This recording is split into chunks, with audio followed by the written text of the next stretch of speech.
Welcome back to Boys and Ghouls Film Review, folks. I'm your host, Sarah Stephenson, and this is my co-host, Mike Stephenson. Hi, guys. So tonight we are reviewing a movie that just came out this month, and it's called VHS Beyond. And it's one of the movies I've been wanting to probably get my teeth into since its announcement. Yeah, honestly. The genre says it's a found footage science fiction horror anthology film. That covers everything, doesn't it? Yeah, and I can see where the sci-fi side would get it's much predominantly sci-fi. A boost, because it feels like there's more sci-fi than horror in this one, even though they both have a little bit of horror here and there, but still, you do get the odd alien running around. That's whatever, crawling around. Alien around. So anyway, let's get into it. So, who directs? Well, considering we've got anthologies and stuff. Yes, and got so many writers and we've got directors. different writers and different directors and stuff. So it does make it a bit awkward. Well, what I'll do the who produced by. Produced by Josh Goldblum, Brad Miska, James Harris, Michael Schreiber. Okay, now there's different directors and different writers for each story. So what I'll do, if someone next to me permits me, when we get into each leg of the story, I'll mention who directed that story. That's fine. And wrote the story. It makes and I might mention who the actors might be. That might be a bit easier. Yeah, sure thing. Even because they're all over the place. The notes are all over the place here. When I do an anthology, it's sort of, Yeah. Right. Okay. However,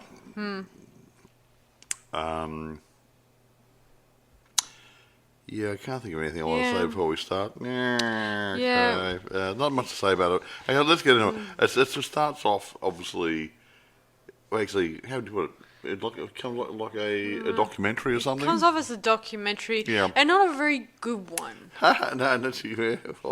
And I know that in the past we've had, with the VHS franchise, they always come up with a segment where where some individual picks up this set of videos and starts watching them individually. Yeah. And in this one, again, like I think last time, in the last one, which was VHS 85, that one it kind of decided to skip that part and just jump into a frame-up story about an alien that changed shape. In this one, the frame narrative is a bit like a documentary, and not a good one. Actually, I'm going to be a bit. I don't normally bag people, but the narrative, the introduction, and the interludes between the stories and the epilogue at the end, it's boring. It's dull. Now, the stories themselves aren't too bad. Yes. Yes, it mostly focuses on... It's just the joining bit. I mean, these guys could have actually livened up a little bit. Hey, I'm really interested. This is exciting. Yeah. It's a bit more serious. A little like, oh, I'm being paid to sit here and mumble some words in front of a camera. That's how it comes over to me. I could be wrong. Yeah. But, anyway, the short of it is it's without the extra padding that's in the narrative. It's mostly about a boy whose family, came to America. They were, immigrants, and they bought this house, and for years they've encountered some weird, well, that was a part of the story. Stuff.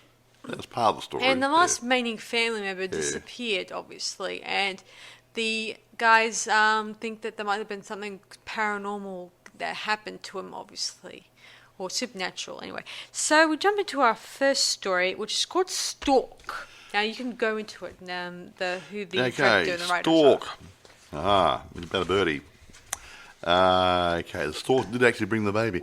Directed by Jordan Downey, written by Jordan Downey and Kevin Stewart. Now, who's in it? Okay, right. Stalk. Okay, there's lots of people playing soldier roles and everything here. Not soldier, police, SWAT team type thing. Yeah, it's about these police. So I'm going to go through these people. Yeah, go on. Down to down to a certain level, about half dozen. Okay, Tom Hallam. I mentioned the names of the people. James C. Burns. Jolene Anderson, Tyler Joseph Andrews, Vaz Provatakis, Philip Andre Botello, Morgan Chancelian, I think it's right, and the person in the stork suit is Dane DeLagero. There you go. Okay, and there's some other stuff in it, but I won't go into details about that one. There's other people there, but you wouldn't worry about them. So in that story, it's about these policemen that belong to a ward group, I think. I think called the Warden. Yeah, Warden group. But they're like a SWAT team. Yeah. Anyway, they hear about some babies being missing in the area, and they kind of worked out exactly the location of where all these babies are, disappearing to, obviously. And so they gather into their car and make their way to the spot in question. There they encounter some really creepy zombies, and it goes all Resident Evil or, side style in this Pretty one. much, yeah. Where you got a lot of gun shooting, a lot of Zeds running around, and you work out exactly what became of the babies. It seems that an asteroid some time ago hit the house and something crawled out of it, indicating that whoever's been living in it was probably killing humans, turning them into zombies, and feasting on the children, or not feasting them, getting kind of feeding them with its birds sort of chew up food and give it to the children, birds, baby chicks. Well, it's doing this with the dead bodies. They're chewing up the flesh and giving it to the babies. So very nice. Anyway, so they eventually kill the creature after a few casualties here and there. Don't worry. And we then work out these people do this for a living. Like they're a monster squad, if you will. That's what they call Oh, we believe so, yeah. Yeah, so that's called the Wardens. Yeah, and we get a photo of them holding up their freshly killed of the stork, like a little bit like when you do where a bunch of hunters who hunt deer, and they would just present have a nice selfie and look, this is our kill. Really good. Yeah, so you guys know, I don't think, unlike the other couple of VHSs where they all took place during the 80s and the 90s and the 70s, this one I think takes place, I think all the new ones are the latest ones, obviously, not a few years ago, obviously. And that's funny because you wouldn't use them VHF, you'd have a DVD. Oh, before we go on, the people in the framing narrative, they mentioned about 2 VHS tapes of a person who's the last remaining person who's living in the house I mentioned, is, he disappeared, and these videos are the last link to the chain to what became of him, obviously. Yeah. Anyway, but it doesn't even touch on it. It's like he disappeared. Yeah, they go on about they mention it has something to do with aliens and UFOs, and they go into it like fiction and fantasy stuff, and while this is fascinating, if this was just another documentary, the way they're doing this is like trying to kind of making the audience, the public who's watching this, think that, so you're just laying the cat out of the bag, telling me about the fiction side to this whole movie thing, and it's just feeling like it's forcing the audience not to believe this stuff is really happening, even if it's not. Well, yeah. Well, once they do it, they're saying that they don't know. Obviously, you see a video or something or other, and is it real or has it been made up? Don't get me wrong, guys. No. I think they were taking it that direction. Yeah, is it real? Is it not? Yeah, that sort of thing. Yeah. Just, don't get me wrong, guys. I know in some movies they tried to disprove aliens don't exist and stuff like that, but this movie framing narrative just tries to make me not believe any of the videos that we see don't seem to be real. Anyway, I'll move on to the next one, which is called Dream Girl. Now, this one was directed by Virat Pal, written by Virat Pal and Evan Dixon. This is in foreign language. It's supposed to be done in Mumbai, whatever the local language is there. Yeah, Bollywood. Well, it could be Indian, or I don't know well, what that's what they call it, a Bollywood. It's a Bollywood type thing, latest Bollywood section, but when they talk Hindi or whatever they're speaking. But yeah, it's in foreign language of subtitles, this one. Yeah. Now, who are the players? Dream Girl. Okay. I won't mention what the roles they're playing. Namrata Sheath.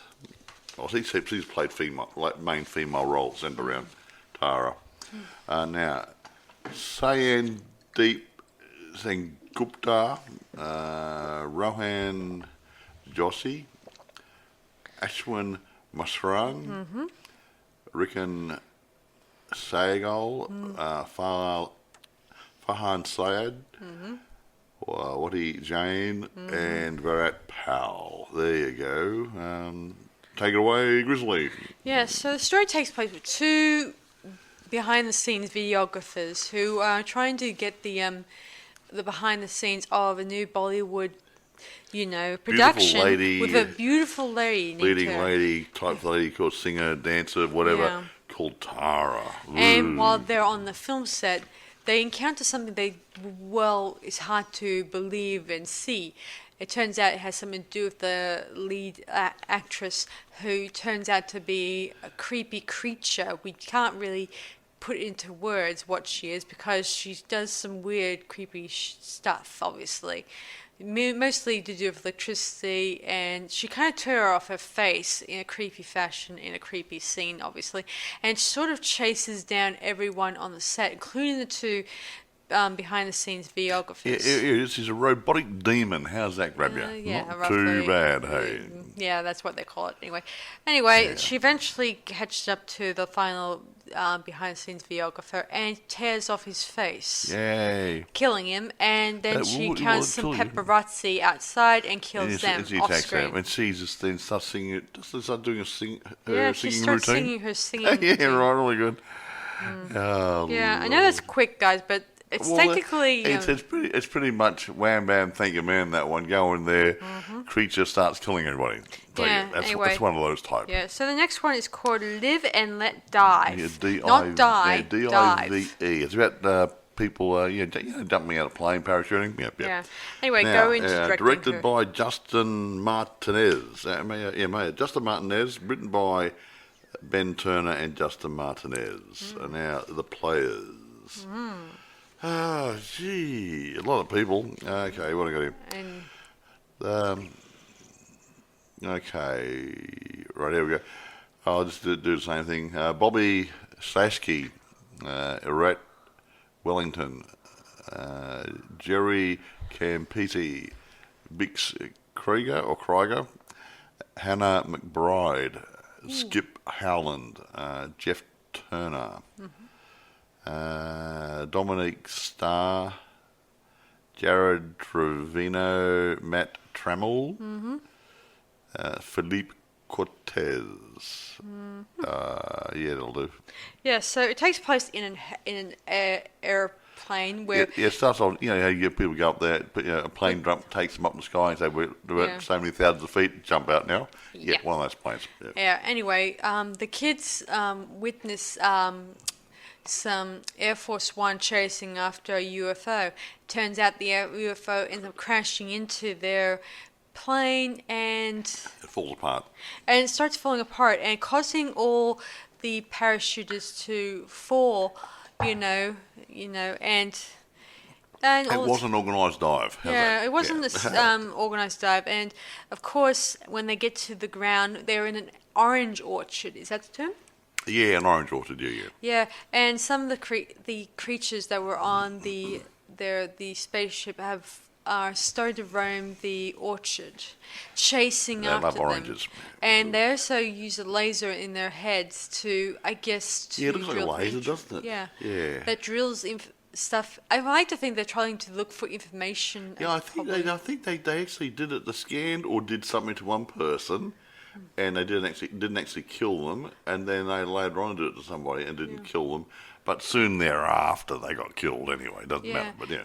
Leaving our last man who tries to get out of the orchard, but then he tries to get away down a Passing truck. the truck who worked. I think the guy who works on the orchard. He's driving a ute. He begs for a lift, but the guy doesn't understand. Tells him get out of my car! I'll shoot. Gets his gun out to shoot him, and the alien gets the guy with the gun. Oh, isn't that lovely? It zaps his brain out, and then when we think that these it's more than just one creature, as it turns out. We think it's several. We thought it was just one, but it turns out to be two. But here's the good part. And when the creature is about to approach our final guy, he disappears, and he tries to get into the car. He's got a few things broken off from one of his fingers is broken off on his right hand. I think his little finger. So can't use his hand properly. He tries to get away. Tries to get the car's not moving. But the car won't move. It doesn't move. And then we see things starting to hover. You know the things floating around inside the car. Like, we have an attractor beam happening, don't we? Mm-hmm. And then the car gets sucked up into the spaceship, and we don't know what becomes of the man inside the spaceship. We only assume that his fate is left unknown. Well, a bit of exploration, cavity searches. Yes, the next movie is called Fur Babies. Fur Babies. Fur Babies. Dogs, they're cute. Critters, really nice. Yes. There we go. Here's Fur Babies. Mm-hmm. Directed and written by Christian Long and Justin Long. They might be related. Could be a long story or a short story. No. Anyway, that's called Fur Babies. And who's in it? Lots of dogs. No. Wolves. No, wolves. Now, I'll do this. Before I just read off the actors. There's too many in it. Libby Letlow, Matthew Layton, Braden Brunner, Kevin Bulber, Philip Lundquist, Trevor Wright as Abraham, Pale Man, whatever, Cameron Krugman, Jenna McCarthy, Sivan Jenna, and William Granillo. There you go. So we get into the story. So in this one, it's sort of a doggy daycare thing.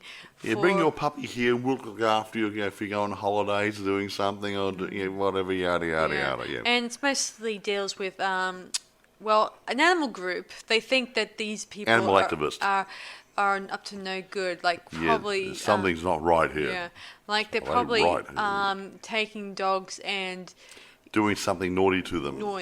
Anyway, they send two of their people in to pretend to be people going on a holiday and just dropping off their puppy. And want to drop the puppy off there. Can you look after our little puppy, our tiddles, whatever. The lady seems nice, and then she starts giving them a tour of the place, including meeting her brother, who comes off as a little bit, a bit slow. But anyway, not real bright. So one of those. They go into the basement. There we see a few dogs there, and we also see something unexplainable, where it turns out to be some people they kept locked up because they got too wise or too clever. Yeah, and they're actually experimenting with them with surgery. Yeah. Mm-hmm. Soon enough, both our two people get captured, and the lady there begins to document her progress on their conversion there on them, obviously, where she's turning them into mutated dogs, pretty much human dogs. She starts the training, mental training, where they have to behave like dogs. They live in cages, and again, if they're good, they get little treats and stuff and whatever, trying to break them mentally. Yes. But also, at the same time, is doing surgery on them to change their features, like to get rid of their human features. So they take the jaw off, put a dog jaw on it and different things, and put a snout on it. And making their paws look like animal paws. Yeah, trying to have their hands and feet to look like paws instead of hands and feet. Yeah. Soon enough, the other members of their active group, they go there to try wonder what became of their members. I don't know how many months or weeks it's been, but I don't think it was very long. Yeah. No. Anyway, they come there. They try to demand answers, but then soon enough we see these mutated doggies, and they start attacking them. Like a pack of wolves. Oops. Anyway, soon enough they're taken care of, and we also notice a man who's about to steal a package, and luckily enough the mutated monster dog attacks him, and then that particular segment ends there, obviously. And moving on to the final one, which is called Stowaway. That's not a bad way, but anyway, Stowaway. Okay. Who did Stowaway?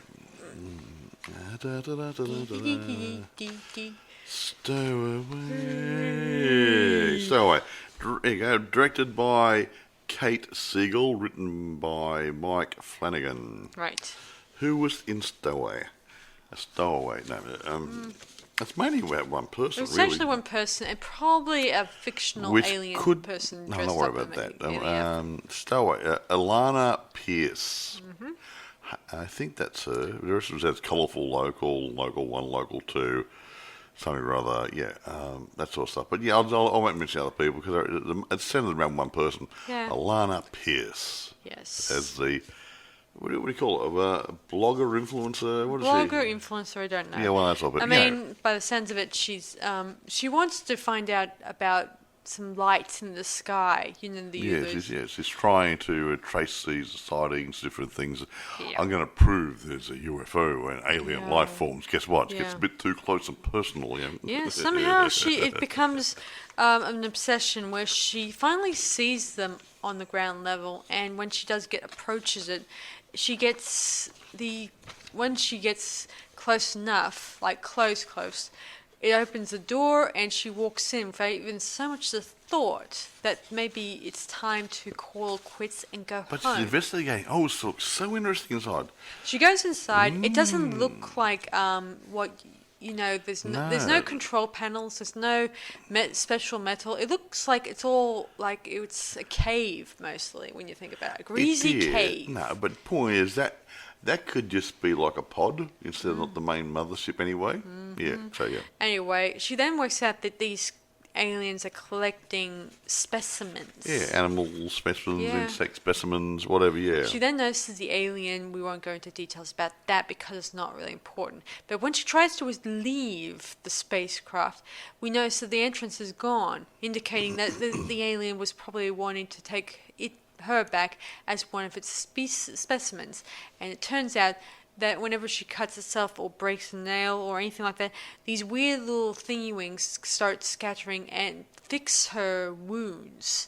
And when we get to where the spaceship gets to take off, and which it does, it starts to move really fast, and she kind of gets them a little shaken a couple of times, and it starts to gain speed, if you will, and it kind of causes her to bang around the spaceship, meaning there's no seatbelts inside to actually keep her from floating around.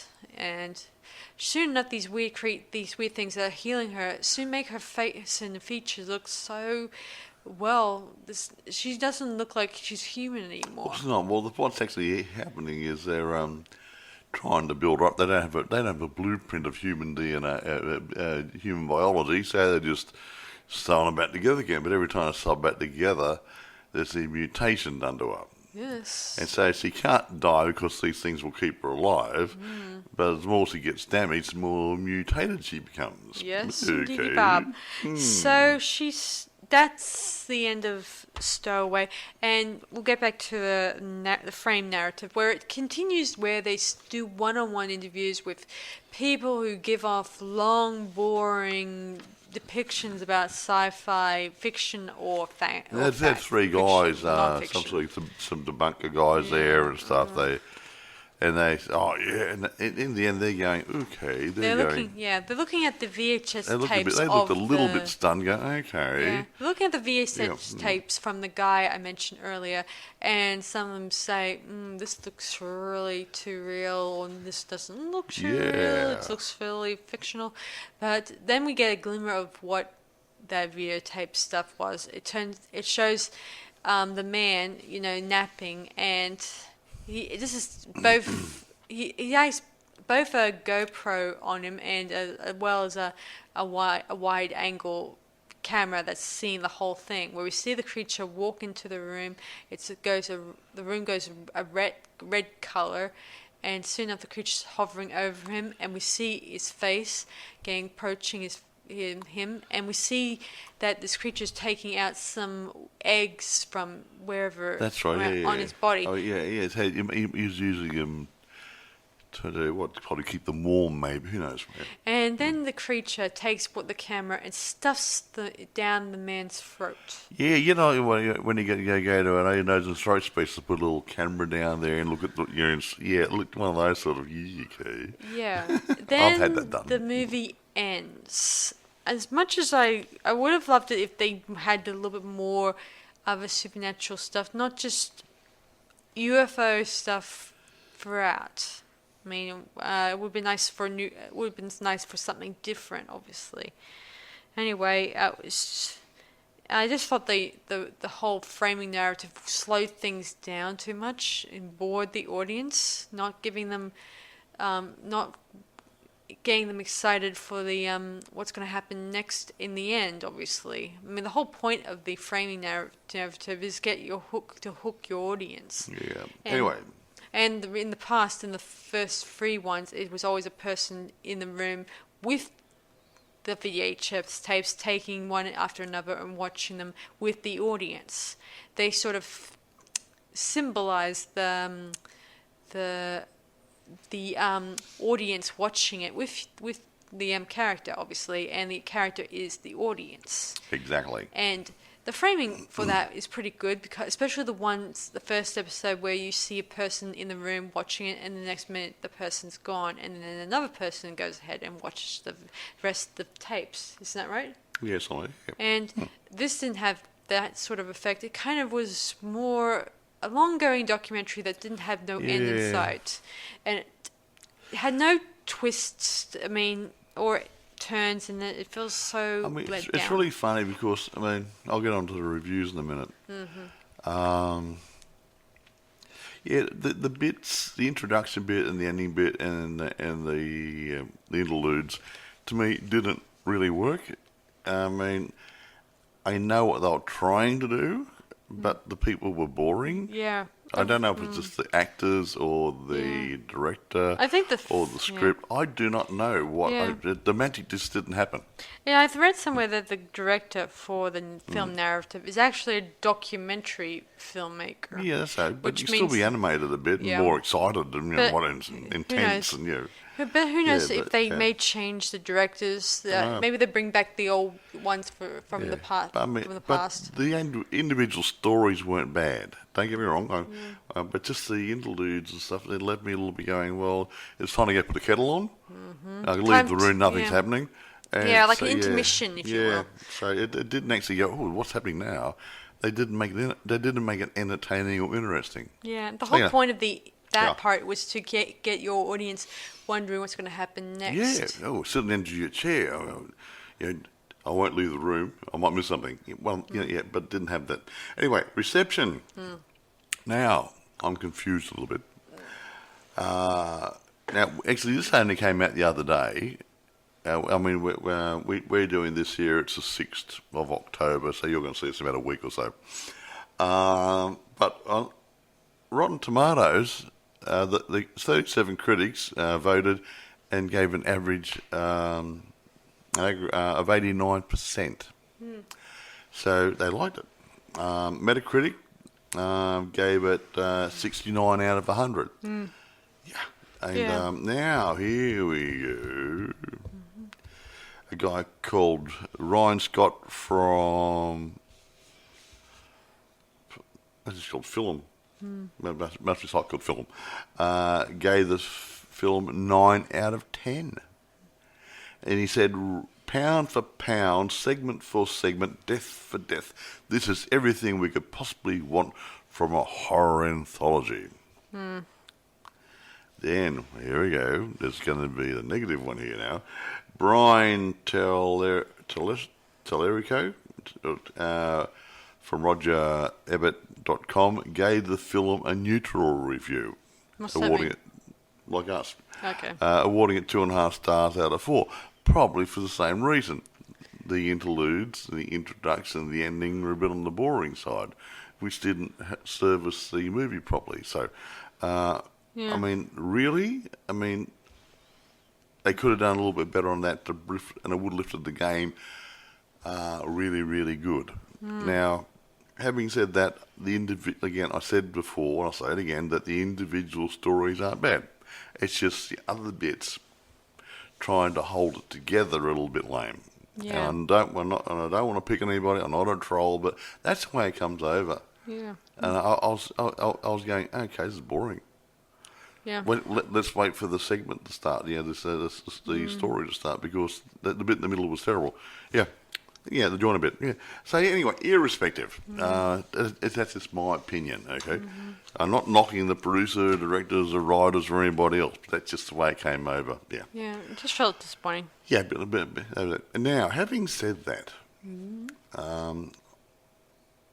I normally do the where do you get it later on, but this is has just been released on Shudder. It may come out. They might release it later on, months or years' time or something else. But those of you who have Shudder, you will find it there. Yes. Well, that's where it's based. Well, most of the time. Yeah, I mentioned it's probably going to go onto DVD soon. It will, yeah. But Shudder is released on Shudder, so it's there. So I reckon they'll have in a very short period of time, it will be out and about, and people will be buying it and downloading copies and everything else, and from the local rental people and the streaming services and whatever. Yeah, I wouldn't mind if there was less UFO stories in it. To be honest, well, it felt like it was kind of going. It was doing more UFO stuff and less anything that might like witchcraft or demonology or even supernatural creatures from beyond. Well, I'm a little bit different. I mean, I didn't mind it if it's going to be science fiction related. You had The Stalk, which looked like it was science fiction, possibly, or a demon. I wasn't sure whether it was an alien or a demon. Got no idea. Yeah. That could have passed as sci-fi. Yeah. The last one, Stowaway or whatever, was definitely whatever. That was definitely a sci-fi. Yeah, and a living that dive. Yeah, that was definitely a sci-fi. The one about the fur babies, no, that wasn't a sci-fi. Just a horror lady who's mutilating people. So. Get a theme, get a common theme, or vary it better. And the prologue and the epilogue, they were both. They could have shortened sort it. of stepping for sci-fi too. Yeah, they're talking about sci-fi aliens and non-stop and flying saucers, and then all of a sudden you got the fur babies, which got nothing to do with sci-fi. Yeah, I mean, I think I understand why it's called VHS Beyond. Beyond our understanding, what's beyond that is mostly the UFO stuff. Anyway, I can't think of anything else we can say about it. Yeah. We just go around in circles and stuff. But look, it's not a bad watch. I'm a little bit disappointed for the interludes and whatever, and the intro and the ending bit, because to me it didn't add to it. Actually, I think it took it away. So if you get past that, the stories aren't bad. Yeah. There you go. I mean the other old VHS ones are I like those old ones. Those ones are pretty great, and I would definitely say they would definitely, if I had to put money on any of them, I would say most of the ones from years ago would have been my best bet to put odds on if they got the biggest rating on them. Exactly. Anyway, Yeah. Do you want to rate it now? Yes, might as well. So... You go first. Let me think. Aside from my disappointment and the fact that some of the storylines or some of the creatures look too much like identical, like Dream Girl and the living and let die creatures in that one, they kind of resembled too much alike, especially with the electricity that kept on, Oh, yeah, a little bit. Which is like, there's nothing, you could have done more with that. You could spat out acid or something creepy like that. But anyway, I'm going to give it, I'm sad to say, I feel like this is going to be I never thought I might be doing this anytime soon. I thought this movie was going to reach it would give me something new to look at. Suspense is killing me. But I'm disappointed at this point. So I'm going to say 7.5 out of 10 for me, sadly. I know it's actually, I'm looking at 7.5 to 8 as well. I mean, I was a little disappointed. The stories are the strong bits, but the other bits are the weak bits. Yeah. The narrative, obviously, that's good. The narrative one, the prologue and the epilogue, that's pretty much the lowest point in the movie. That doesn't add anything to it except for the boring, incessant talking that's not really relevant to the story. They weren't animated enough. They weren't excited. If I wanted to watch a documentary, I would be watching a documentary, not. Yeah, but what I'm saying, if you watch a documentary, whether it's a travel one or mysterious encounters or something or other, people are usually excited or very serious. These people just sat down like, I'm just reading my lines. Yeah. That's how it came over to me. It's too calculated and too boring. No, not calculated. Just they weren't animated enough, one way or the other. So yeah. If I want to watch a documentary, I watch a documentary. If I'm watching a found footage anthology, I want to watch an anthology that would grip me by the eyes and watch it. And this is not going to be. It's not. Anyway, irrespective, the stories are good.